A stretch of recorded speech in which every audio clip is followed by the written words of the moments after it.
On était donc tout à l'heure sur le Burundi. Nous évoquions donc la prestation de serment du président élu qui est prévue demain. Et le débat tournait justement autour de cette interprétation que David Jagwavi a donnée à la Cour constitutionnelle. Voilà, je disais qu'il n'y a pas de...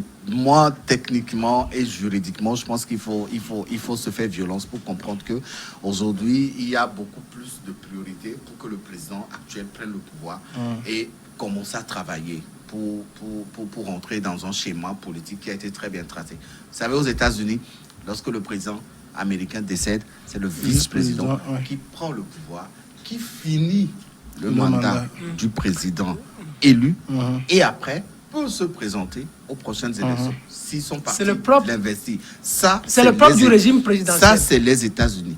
Au Burundi, cette situation n'était pas prévue. Mais je pense quand même que cette situation qui s'est passée va attirer l'attention des constitutionnalistes du monde entier et même de ceux de l'Afrique pour prévoir des cas pareils. Parce que quand Fimé parlait tout à l'heure du cas du Togo, moi je m'inscris en faux. Le Togo, le cas du Togo n'a absolument rien à voir avec ce qui se passe aujourd'hui. Vous m'avez pas compris, aujourd'hui au Burundi. Vous m'avez pas compris? Pas du tout. Et donc, ce n'est pas les mêmes similitudes, ce n'est pas les mêmes choses. Au Burundi, il y a eu des élections, un président a été élu, laissez-le prendre le pouvoir dans le respect de la Constitution et laissez-le travailler. Quel est le problème entre juin et août pour attendre encore qu'un président du Parlement vienne prendre le pouvoir, dirige l'intérim? Il n'y a plus d'intérim. Juridiquement, il n'y a plus d'intérim. L'intérim viendrait s'il n'y avait pas eu des élections. David, il y a toujours. Donc aujourd'hui, il y a intérim. Il y a intérim. Du moment où les élections ont été faites du vivant de Pierre Nkurunziza. Vous imaginez? Donc, nous ne sommes pas dans une situation où on n'avait pas fait d'élection et Pierre Nkurunziza est mort. Pierre Nkurunziza serait mort sans élection faite préalablement. En fait, le problème ne se serait pas posé. Le problème ne se serait pas posé.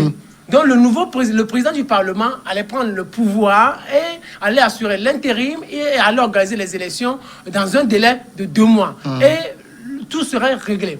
Maintenant, nous sommes dans une situation où Pierre Nkurunziza organise les élections, entre guillemets, organise les élections et meurt avant ou même à la suite de la déclaration du vainqueur. Mais dans cette situation, qu'est-ce qu'il faut faire? Moi, je dis simplement que, au nom du droit, parce que ce dont vous parlez, c'est politique. Vous raisonnez politique. Parce que vous violez le droit. C'est ce que je dis. Est-ce que ça viole le droit? Ça viole le droit du moment où, dans la mesure première chose, Samuel, première chose, le droit dit, le nouveau président doit prêter serment en août. La Cour constitutionnelle dit... En fait, le nouveau président prête serment à la fin du mandat du président sortant. Voilà. Mais regardez, maintenant, ça veut dire... il se trouve que le sortant, il n'est plus là. Il n'est plus là. Mais ça veut dire quoi? Ça veut dire qu'il y a vacance du pouvoir. Non, en fait, est-ce qu'il y a véritablement vacance du pouvoir? Oui, du moment où la personne... Il y aurait vacance, puisque la Cour constate la vacance, parce qu'il n'y a personne pour occuper, en fait. Là, celui qui doit occuper est déjà là. Donc, techniquement, il n'y a plus de vacances du pouvoir. Vous parlez techniquement, mais attendez, ce que je dis est simple. Vous comprenez, mais j'ai l'impression que vous feignez ne pas comprendre. Ça, c'est du forcing que vous êtes je ne suis pas en train de faire du forcing. Dans le dossier du Burundi. Non, attendez, David. Des élections, s'il n'y avait pas eu... Attendez, David. Permettez que je continue. Permettez que je continue. Mais là, non. Est-ce qu'actuellement, il y a vacances de pouvoir au Burundi? Oui ou non? Vacances, il y en a. Parce que l'actuel président, celui qui devait être président, c'est Pierre Nkurunziza. Il est mort. Mais l'actuel président dont vous parlez, Ndani Chiné, il n'est pas encore président du Burundi. Le président qui est Pierre Nkurunziza, il n'est plus, il est mort. Donc la vacance doit être constatée. Maintenant, la Cour constitutionnelle devrait constater la vacance, et quand on constate la vacance, on fait respecter le droit ou la loi qui régit la vacance. Quelle est la loi qui régit la vacance? C'est que le président du Parlement doit prendre le pouvoir et organiser les élections dans un délai de 2 mois. Et si le président actuel, celui qui a été élu dans une quelconque élection, voudrait aussi participer, il participe, et s'il gagne, on lui donne le pouvoir. Non, est-ce que les choses devraient se faire comme ça? Moi, j'ai l'impression que... Moi, je vois ici 2 types de vacances. Je vois une vacance totale et une vacance partielle. Là, on est comme en situation de vacances partielles. Le sortant est décédé. Or, l'entrant est déjà là. Qu'est-ce qu'on fait? On fait prêter serment à l'entrant pour qu'il commence son mandat, le problème finalement. Il ne souhaite pas que Ndaye Chimié prête serment pour entrer en fonction. Il veut que la Constitution soit respectée à la lettre. Alors que cette même Constitution, elle est défaillante à certains points. Puisque si le président du Parlement va prendre le pouvoir pour exercer l'intérim, c'est pour une mission bien précise. Et dans le cas d'espèce, il n'y a plus de mission. Je pense que le président du Parlement, lui-même, il avait compris. C'est pour ça qu'il n'a jamais réclamé à assumer un quelconque intérim, puisqu'il n'y a plus de raison. Et donc aujourd'hui, ce qui est bien, c'est d'amener Ndaye Chimié à commencer à prendre fonction en écoutant le délai. C'est ce que les gens ont proposé. Maintenant, l'opposition, tu parlais tout à l'heure du silence de l'opposition. L'opposition a compris aussi, parce que dans le cas des CES, il n'y a rien à réclamer. On réclamerait s'il n'y avait pas eu d'élection. On réclamerait si l'autre là, Nkuruziza, a été renversé du pouvoir. Mais là, dans le cas des CES, l'homme a accepté d'organiser des élections. Quelqu'un a déjà été élu et tu veux que le président Ndaye Chimié accepte de revenir participer à une nouvelle élection qui va être organisée à la suite de la prise de l'intérim. Mais comment ça? Toi-même, si tu étais à la place de Ndaye Chimié, on aurait dit que la situation actuelle viole la Constitution. Si la Constitution disait que quand on constate la vacance, le président du Parlement termine le mandat de son prédécesseur. Voilà. Là, on aurait dit qu'on viole.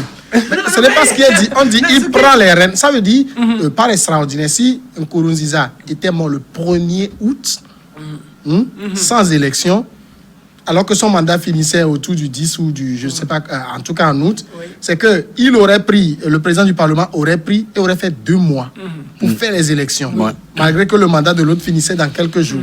Là, on est dans une situation où l'objet pour lequel il va prendre le pouvoir n'est plus là. Non,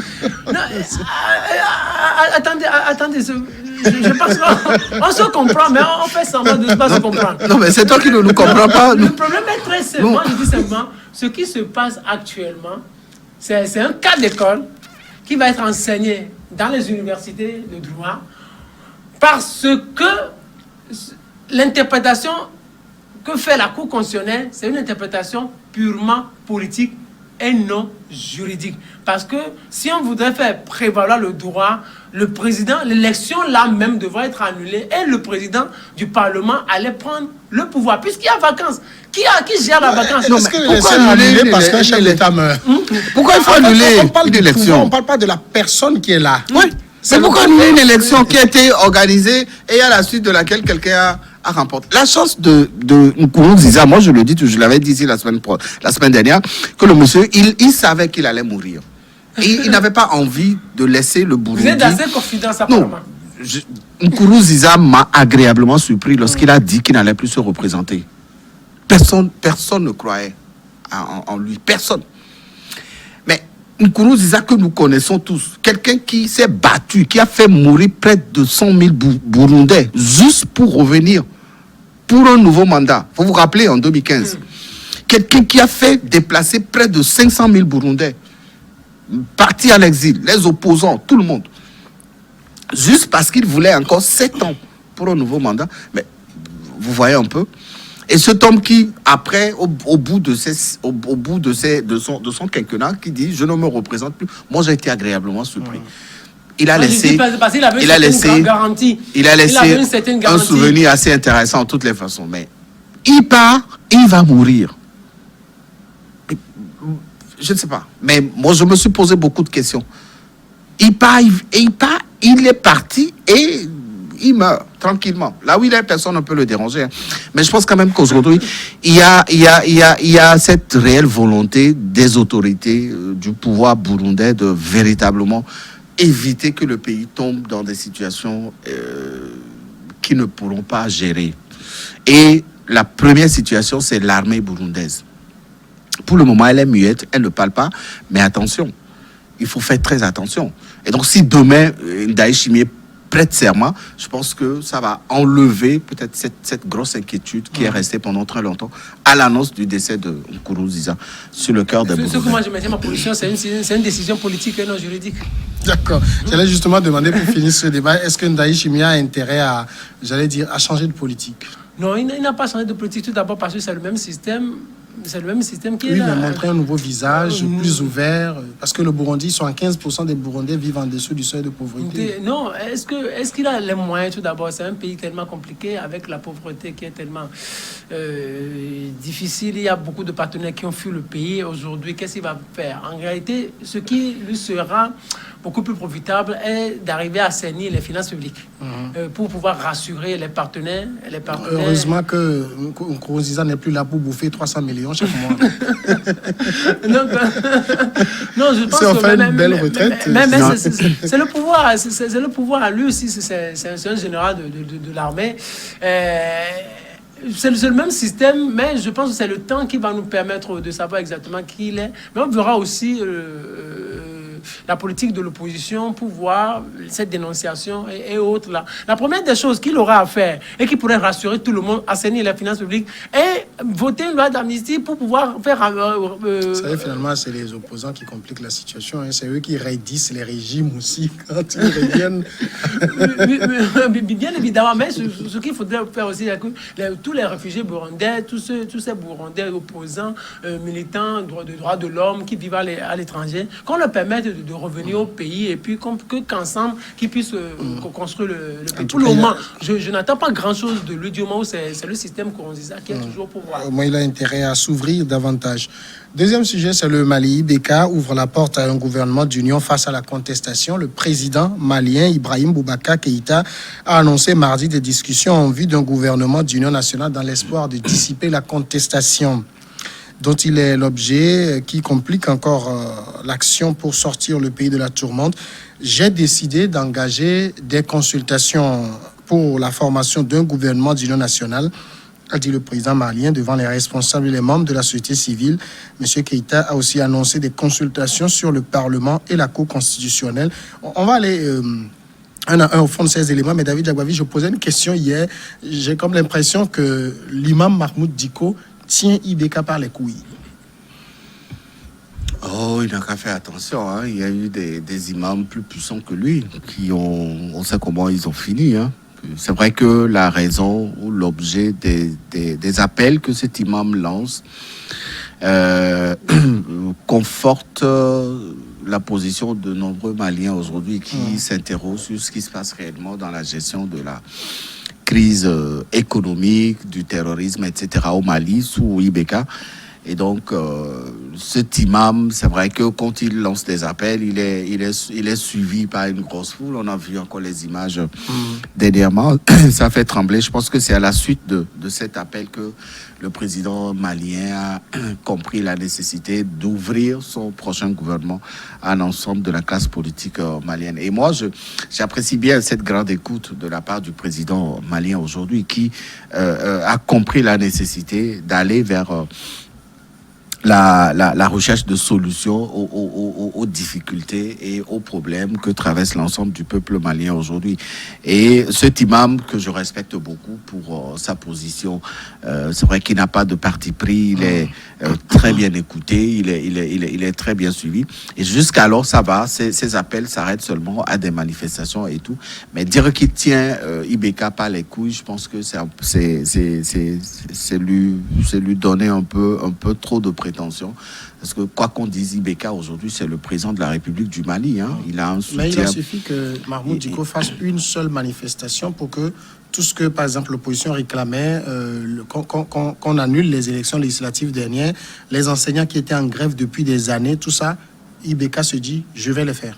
Il avait l'intention de faire tout ça. Il s'inscrivait dans cette démarche-là, sauf qu'il n'avait pas la disponibilité nécessaire pour faire face à ces solutions. Il y a en face une question beaucoup plus cruciale, c'est la question du terrorisme.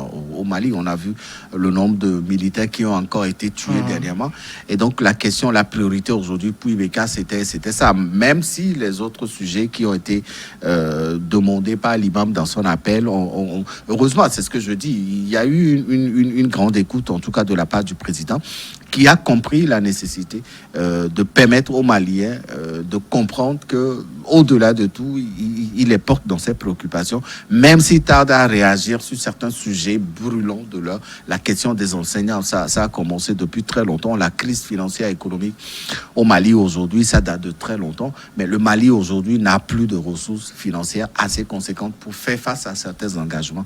Et cet appel qui a été lancé, en tout cas, le premier ouf de soulagement qui a été poussé par l'ensemble des Maliens, c'est la volonté de IBK d'ouvrir son prochain gouvernement à l'ensemble de la classe politique et d'aller dans le respect de certains engagements qu'il avait pris.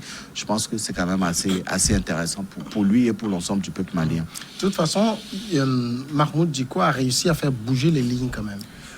Oui, il a fait bouger les lignes, mais ce qui coïncide, ou le hasard qui l'arrange, c'est qu'il y a le terrorisme. Et cela contraint IBK à entendre, à écouter les autres. La position de IBK aujourd'hui voudrait simplement dire que nous avons notre lutte, elle est ailleurs, et nous avons besoin de tout le monde. C'est pour cela qu'il émet cette initiative de gouvernement d'union nationale. Parce que vous n'oubliez pas que Sanogo aussi, elle est là. On aura besoin de lui aussi dans cette lutte contre le terrorisme. Sinon, ce n'est pas Mahmoud Dicko qui est le problème. Première chose, c'est parce que lui aussi, il rassemble. Et il y a beaucoup de Maliens qui le suivent. Donc, le problème, en fait, n'est pas les Maliens, mais le problème, c'est le terrorisme. Le problème, c'est le terrorisme. Donc, il faut essayer mais tout ça, IBK est vu comme responsable de toutes ces situations. Sous lui, la situation sécurité s'est dégradée. Au niveau de l'éducation, ça s'est dégradé. La vie au Mali est devenue beaucoup plus chère. Donc, il a un peu fait le lit à la popularité de Mahmoud Dicko. Oui, exactement. C'est la situation. Et c'est comme il y a une brèche et l'imam rentre, c'est tout. Le problème fondamental au Mali aujourd'hui, c'est le terrorisme. C'est le terrorisme. Et c'est pour ça qu'IBK se dit, il faut se mettre ensemble pour pouvoir régler ce problème-là. Sinon, l'imam, on peut, entre guillemets, on peut faire abstraction de tout ce qu'il raconte, tout ça. Il y a des manifestations dans plusieurs pays. Ce n'est pas ça, mais c'est parce qu'il rassemble. Mais IBK aujourd'hui a besoin de Maliens, a besoin que tous les Maliens soient ensemble, soient autour de lui, pour qu'ensemble ils puissent combattre efficacement le terrorisme. C'est pour cela qu'il est en train de faire semblant de l'écouter. Lui-même savait que depuis que la vie était chère, lui savait que l'éducation n'était pas au bon niveau, lui savait qu'il y avait des conflits communautaires, lui-même savait qu'il y avait la lutte antiterroriste. Mais le problème aujourd'hui, c'est que là où ils sont en train d'aller, c'est tellement difficile.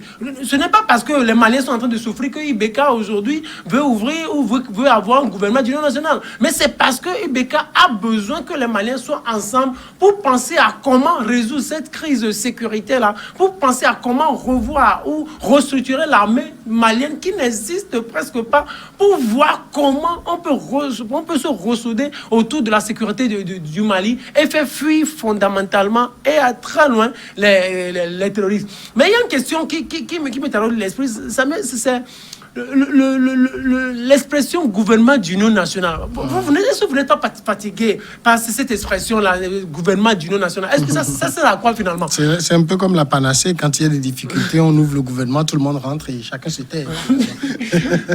mais chez les Occidentaux, on n'appelle pas ça gouvernement d'union nationale. Je ne pense pas. Mais dans plusieurs pays africains, on ouvre.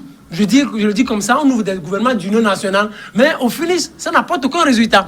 Ça n'engrange pratiquement rien. On a eu des gouvernements d'union nationale au Togo, on a eu des gouvernements d'union nationale dans plusieurs pays. Regardez par exemple, quand Gbagbo était au pouvoir, il y a eu Guillaume Soro qui était arrivé, qui était devenu Premier ministre, mais pratiquement ça n'a rien donné. Mais chez les Occidentaux, eux aussi font pratiquement la même chose. Mais eux, ils n'appellent pas ça gouvernement d'union nationale.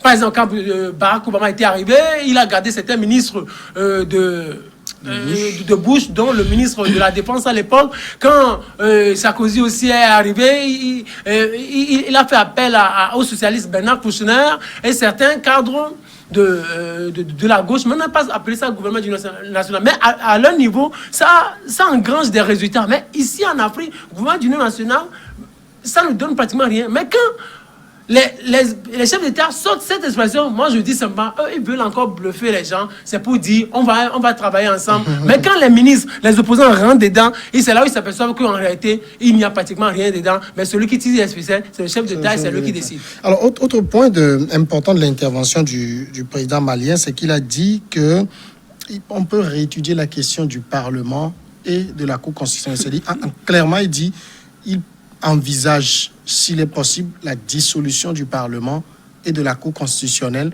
Le Parlement, qui, je le rappelle, a été installé il y a moins de 2 mois. On sait que les élections ont été très critiquées. Ça aussi, c'est à mettre à l'actif de Mahmoud Dicko. Non, pas directement. Hein. Vous savez, ces élections ont été décriées par l'ensemble de l'opposition malienne. Et la preuve, les grosses formations politiques maliennes n'ont pas... Voilà, ils n'étaient pas là. Hein. Elles ont boycotté.